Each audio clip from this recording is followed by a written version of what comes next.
Hello, I'm Stefanie Dekker, and you're at The Stream. He's one of the most listened to artists in the world, and even if somehow you've never heard of him, you probably have now after his halftime show at the Super Bowl. Today we're talking Bad Bunny, how he's put Puerto Rico on the global stage, and questioning who gets to be American.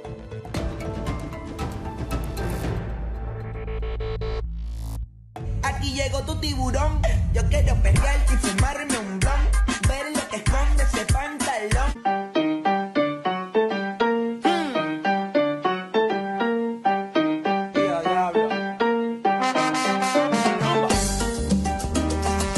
Uruguay, Paraguay, Bolivia, Perú, Ecuador, Brasil, Colombia, Venezuela, Guyana.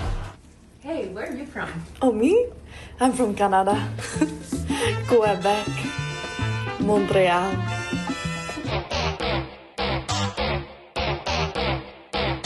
Ella viene por ahí.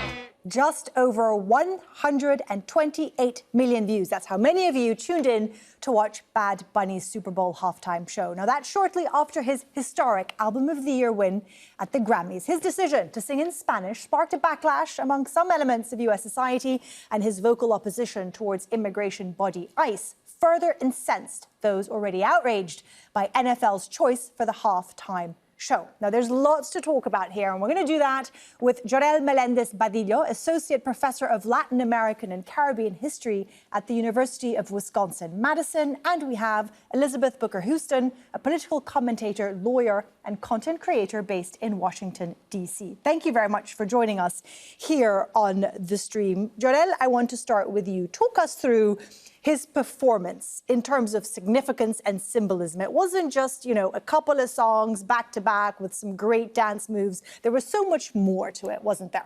Absolutely. Thank you for having me, Stefanie. I'm super excited to be here. I think it was a history lesson for the ages. Really, he used the biggest stage in the United States to show people what the Caribbean is. It began in the plantation with the sugarcane fields, which has huge symbolism for the history of colonialism in the region. He then took us throughout Latino homes to New York City, and it ends with a critique on the frail infrastructure that colonialism has created in Puerto Rico, and also creating a hemispheric approach to the idea of America, because it's not the same to say America in the United States, which simply identifies the country, as someone saying America in South America, which for them means the whole continent. So I really think that Benito used the opportunity. He had already talked about ICE and his politics in relation to immigration a week prior when he received the Grammy.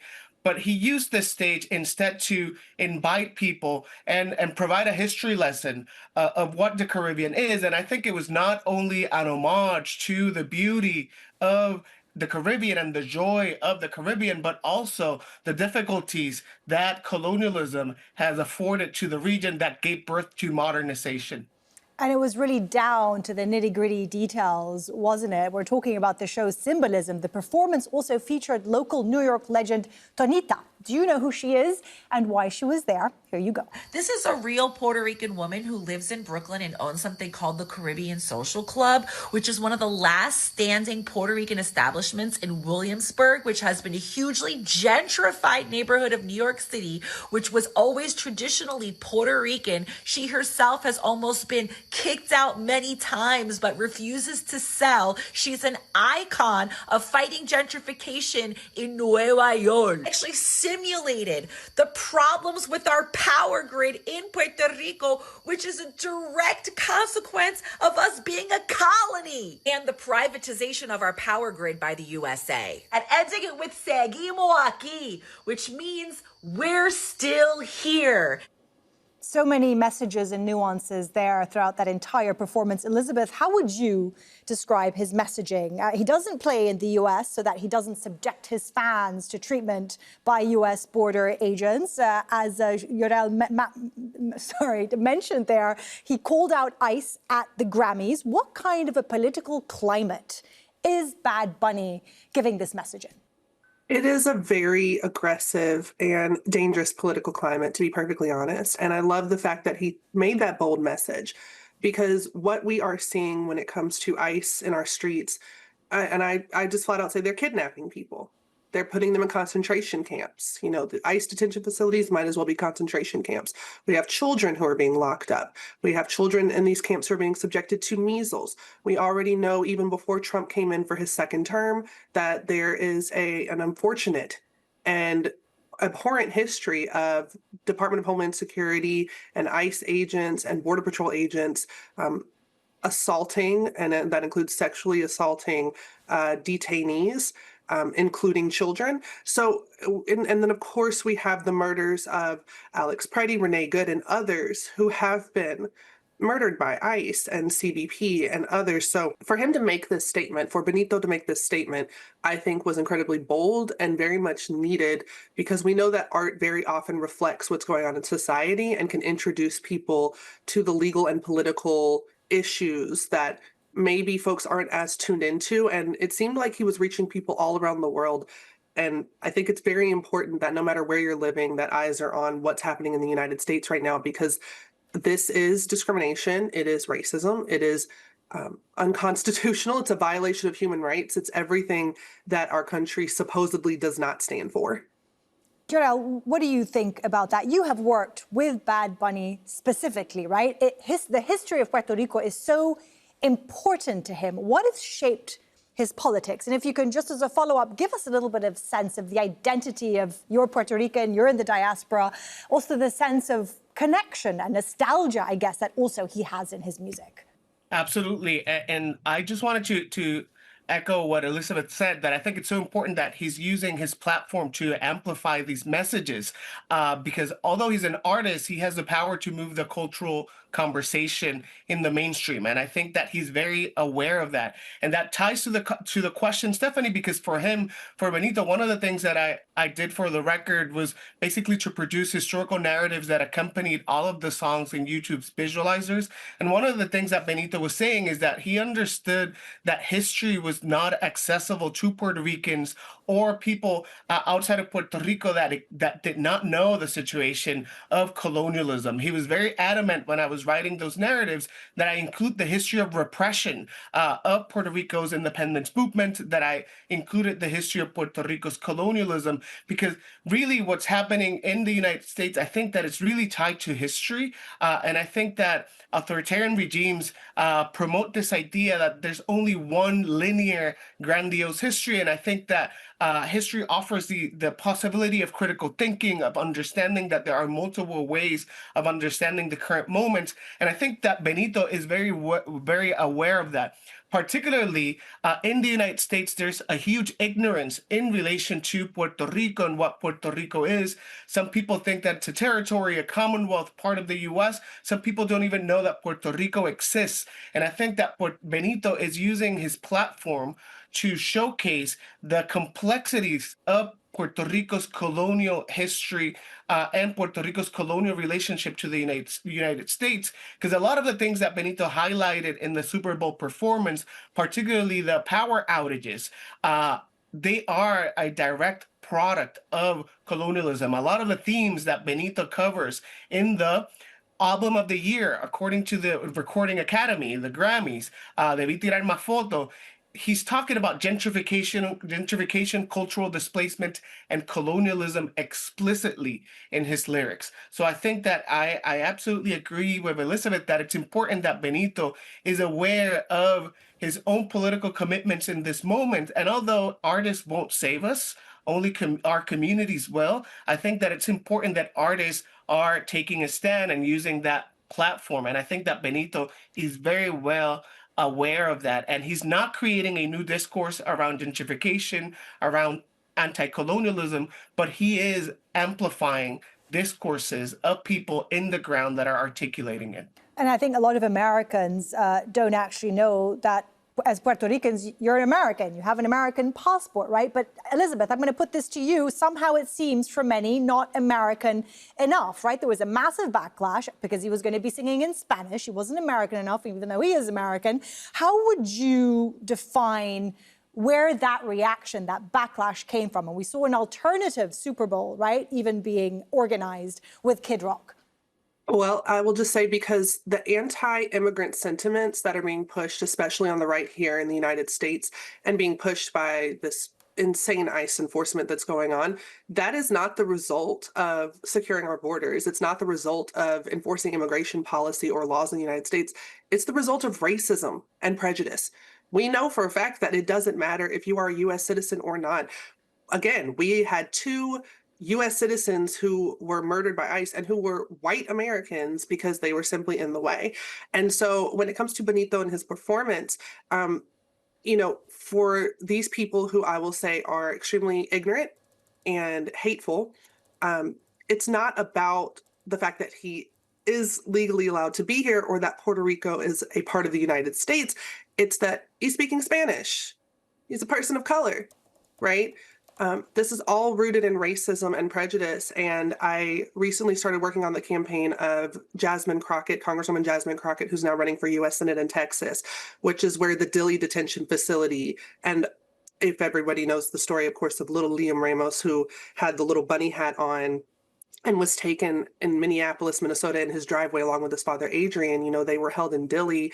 That's just one of the many cases that I've been able to see up close as Congresswoman Crockett has tried to get families and children who have been unlawfully detained out and who have a legal right to be here. They were lawful asylum seekers, but they were also Latino and Hispanic. And once again, this is about enacting racist policies, not enforcing immigration law. And so at this point, just with Congresswoman Crockett alone, and mind you, we have, 535 people in Congress, just in her office alone, they have had over 30 families tied to Dilley Detention Facility that they have opened casework for and spoken with, and who are they're trying to get them out of there because, once again, this is a concentration camp. It's an inhospitable place. We have measles outbreaks there. We have pregnant women and reports of women giving birth in these facilities. They should not be there. And as a lawyer, I always remind people that even if these folks were undocumented, which many are not, many are simply being punished for not being white, for not speaking English, even if they have a legal right to be here. But even if a person is undocumented here in the United States, that is a civil offense. That is not a criminal offense. And so I know that folks like Congresswoman Crockett are really trying very hard to protect the human rights and civil rights of these individuals and get them out of these extremely dangerous conditions. Well, we were just playing a clip there of ICE agents tackling down protesters in a very, very, very brutal way. As we just mentioned there, that backlash led to the alternative so-called all-American halftime show, which featured Kid Rock. Now, according to the organizers, it completely blew Bad Bunny out of the water. But did it?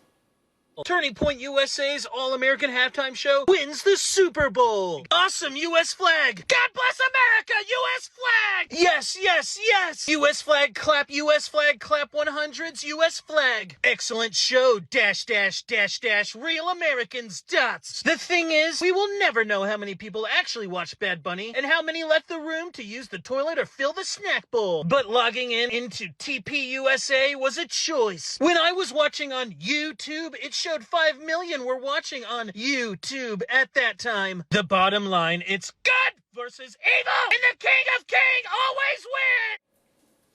Well, now, if we look at those numbers on YouTube, as of today, Bad Bunny's performance received more than 109 million views compared to that so-called alternative Super Bowl. Jorell, let me ask you about Puerto Rican identity. It's not like everybody wanted to leave and go to the U.S., right? There's a lot of circumstances that has forced people to do that, who crave for a different reality. Absolutely. I think that, the first thing I would say is that, U.S. citizenship has never granted minoritized communities equality in the United States. And after that, after saying that, I also have to recognize that Puerto Rican citizenship is second-class citizenship, according to the Supreme Court of the United States in the insular cases of the early 20th century. So I am fully protected by the U.S. Bill of Rights and the Constitution as I'm speaking to you from Verona, Wisconsin. But as soon as I land in San Juan, Puerto Rico, I am not fully protected by the Constitution, and that's because of a Supreme Court case decided in 1921, Balzac v. Puerto Rico. And so I say that because, Puerto Rican identity has always been forged in this sort of colonial relationship, first to Spain from 1493 to 1898, and from 1898 to the present in relation to the United States. But Puerto Ricans have crafted a complex sense of self beyond what the colonial and imperial metropolis wanted. And so I think that, Puerto Rican identity, one of the things that I say in my scholarly work is that it was born out of resistance. And so that is the first part. The second part to your question, I think that, the conditions that colonialism has created, particularly in the last 2 decades, when we have an ongoing fiscal crisis and an unpayable debt, an illegal debt. Now we have a fiscal oversight board that has more power than the executive and legislative branch in Puerto Rico. There's no future for a lot of people in Puerto Rico. And so the only future that they see is leaving the island. But as Benito says, no one wanted to leave. I am part of a generation of people that left and can't come back. And I dream of going back. And I think that that is the sentiment that Benito's capturing there. Very much his music also very nostalgic, isn't it?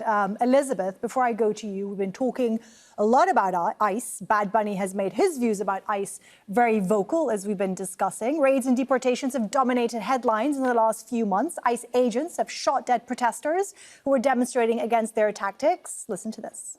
Since the Trump administration announced they would be deploying federal agents to cities around the U.S., Renee and Alex are not the only people they have killed or injured. And where federal agents have gone, gun violence has usually followed. So far, 5 people have been killed in our streets. And there have been 17 documented incidents where immigration agents opened fire in our own neighborhoods. But again, those are just documented. And at least 31 people died in ICE custody in 2025, making it the agency's deadliest year in more than 2 decades. Already, more than $170 billion has been allocated for immigration enforcement. And it's up to Congress to ensure that no further taxpayer dollars are used to fuel the growing lawlessness of this agency. Elizabeth, if I can just briefly get from you a description about who are ICE? How are they hired? What is their training like? What kind of people are we dealing with here?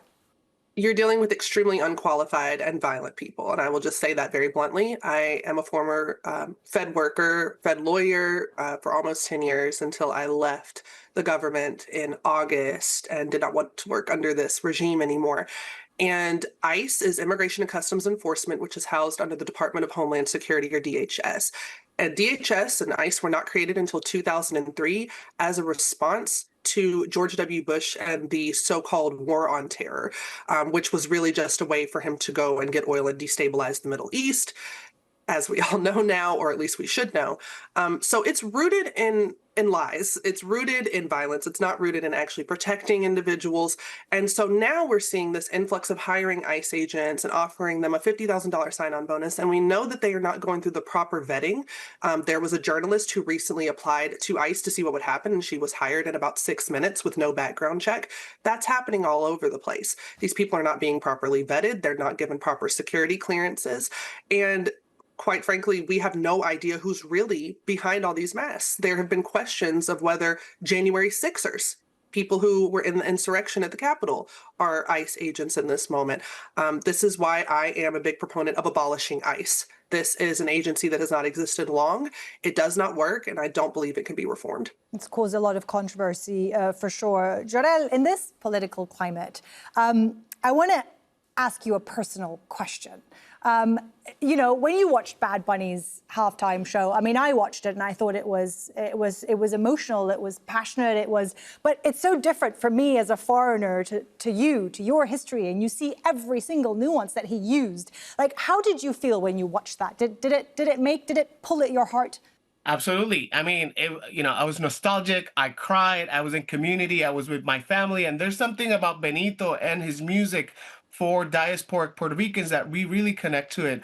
It transports us to the Caribbean. And I think that, for us, it was a very special moment. And I think, it was a celebration and a moment of joy in this dire situation that we're living through. And it was not only a celebration for Puerto Ricans. I heard the same from Latinx peoples and communities around me. We watched the show with people from all over Latin America that are friends of ours, and they all felt connected. And I think it's also very important in this political moment, as Elizabeth was talking, in which, just you're targeted for speaking Spanish, for looking Latino. And so I think that, having the biggest star in the world, using the biggest stage in the United States, not catering to the market forces of the United States, and instead making the US market cater to him, was really important for Latinx peoples in the United States and also across Latin America, because right-wing regimes and conservatives are not only, and authoritarians are not only in power in the US, but also throughout the Americas, from Argentina all the way to the United States. I want to follow up with you in a second, actually, about the decision to have him play at the Super Bowl. Elizabeth, do you think his performance changed something? Do you think it educated Americans? I mean, I'm going to ask about Americans, not globally right now. Do you think they took something away from that they didn't know before? I absolutely think so. And I'm going to speak just as a Black American from, the perspective of being part of a different diaspora. And something that I've been trying to combat a lot online from the very beginning of everything with ICE is that there were Black Americans who said, oh, well, that's not us. They're not targeting us, and kind of having this apathy toward what was going on with our, Latina neighbors, our Latino neighbors, and Hispanic folks here in the US. And I was constantly trying to educate them about, wait, no, you need to pay attention. One, because that's just something that's bad for humanity, and you should just care about your neighbor. But even if you want to talk about the effects on us, this attack on birthright citizenship in order to go after Latinos here in the United States, we got birthright citizenship because that was to give enslaved African Americans citizenship and be recognized as citizens after, slaves were freed. So this is something that affects all of us here. And I think that performance and seeing so many videos, specifically from Black Americans who were celebrating Benito and this performance, and really seeing these cultures come together, it really warmed my heart. I grew up in Memphis, Tennessee, which is a majority Black city, but I specifically grew up in the largest Latino neighborhood in Memphis. So I grew up around just a lot of folks, mostly from Mexico, but also a lot of folks from El Salvador, as well as Argentina and Venezuela. And so I just really loved seeing these cultures cross over and just see everybody come together. Well, there was another reaction to the Super Bowl halftime show from the US President, Donald Trump, who posted that the show was absolutely terrible and an affront to the greatness of America. But while Bad Bunny's performance is seen as a win for Latino representation, users online are beginning to question if it's actually as groundbreaking as it appears to be. The Trump attack does something specific. It made millions of people feel like the NFL had done something courageous. It transformed a corporate product launch into an act of resistance. People who might otherwise question why a $2.7 billion corporate sponsorship machine gets to define what Latino representation is. While exploiting Latinos, you're supposed to feel grateful that the machine gave Bad Bunny a stage. The same week that 127 million Americans watched Bad Bunny say, "Together we are America," ICE held 70,000 people in detention. The halftime show told Latino viewers that they belong, while ICE tells Latino families that they do not. Jorell, your reaction to that. Why did the NFL choose Bad Bunny? Benito didn't need the NFL. The NFL needed Benito. He is the biggest star in the world. They're trying to become an international organization. They've had shows, games in Brazil. They have games in Europe. Benito, skipped the United States in his world tour, so that he didn't really need the NFL. For Latino peoples, we don't really care about football, American football. There were so many memes in Puerto Rico about, the Benito Bowl, and jokes about, oh, we need to watch this game in order to watch Benito. And so in a sense, for us, we were consuming that. But this is the NFL of Copernic, right? This is the NFL that, is market driven. They don't really care about representation. They really care about selling a product. And that's why I think that we also need to be careful with putting all this weight on artists, because artists will not save us. They're they're marketing a product.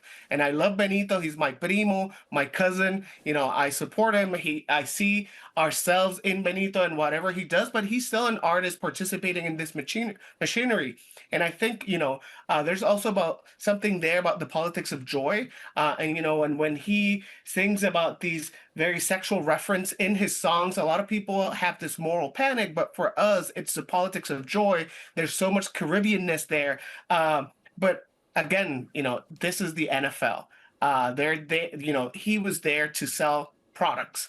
And so we need to be careful. So I agree with that. And that's why we need to look at this from a nuanced perspective. I celebrated it. I felt great. And then I stopped watching after Benito ended the performance. Still a lot of work to do, certainly within the climate in the United States right now. Unfortunately, that is all we have time for. Jorell and Elizabeth, thanks for joining us here on the stream. And thank you for watching. For me and the entire fantastic stream team, I'll see you soon.